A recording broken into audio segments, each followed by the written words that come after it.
حزب اللہ نے اسرائیل پر اب تک کا سب سے بڑا حملہ کیا ہے اور یہ ثابت کر دیا ہے کہ اس کے لڑاکے ابھی بھی دشمن کا مقابلہ کرنے کے لیے تیار ہے۔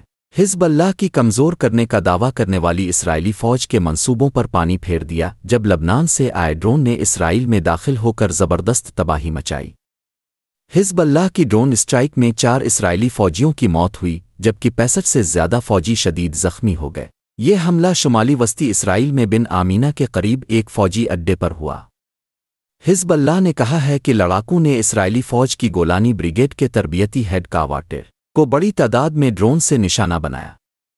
حزب اللہ کے ڈرون حملے نے ثابت کر دیا کہ اسرائیل کا ایئر ڈیفنس سسٹم اسے روکنے میں ناکام رہا۔ سمندر کے راستے آنے والے ڈرون کے لیے کوئی وارننگ دینے والے سائرن بھی نہیں تھے۔ اس حملے کے ساتھ ہی حزب اللہ نے اپنی فوجی طاقت کی بھی ایک بڑی مثال پیش کی۔ ایسے میں اب اس بات کا خطرہ بڑھ گیا ہے کہ شاید حزب اللہ کو آئرن ڈوم کو چکما دینے کا طریقہ مل گیا ہے۔ یہ بھی شک ظاہر کیا جا رہا ہے کہ اسرائیلی ایئر ڈیفنس سسٹم کو سست رفتار پرواز کرنے والے ڈرون چکما دے سکتے ہیں۔ ایسے میں اسرائیل کی فکر مسلسل بڑھتی جا رہی ہے۔ بتایا جاتا ہے کہ اس حملے کے لیے حزب اللہ کے لڑاکوں نے نرساد ایک ڈرون کا استعمال کیا تھا۔ نرساد 1 حزب اللہ کے ڈرون بیڑے میں شامل کئی ڈرون میں سے ایک ہے۔ یہ ایک خودکش ڈرون ہے جسے حزب اللہ 2 دہائیوں سے استعمال کر رہا ہے۔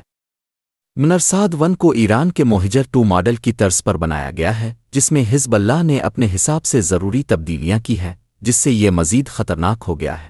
ایک رپورٹ کے مطابق حزب اللہ کے پاس 2000 سے زیادہ ڈرون ہیں جو سرویلنس، انٹیلیجنس اور خودکش مشنز میں کام آتے ہیں۔ نرساد 1 ڈرون دشمن کے ٹھکانوں پر درست حملے کے لیے جانا جاتا ہے۔ یہ ڈرون انتہائی دیسی طریقے سے بنایا گیا ہے۔ آئیے جان لیتے ہیں نرساد 1 ڈرون کی خاص باتیں جنہوں نے اسرائیل میں ہلچل مچا دی۔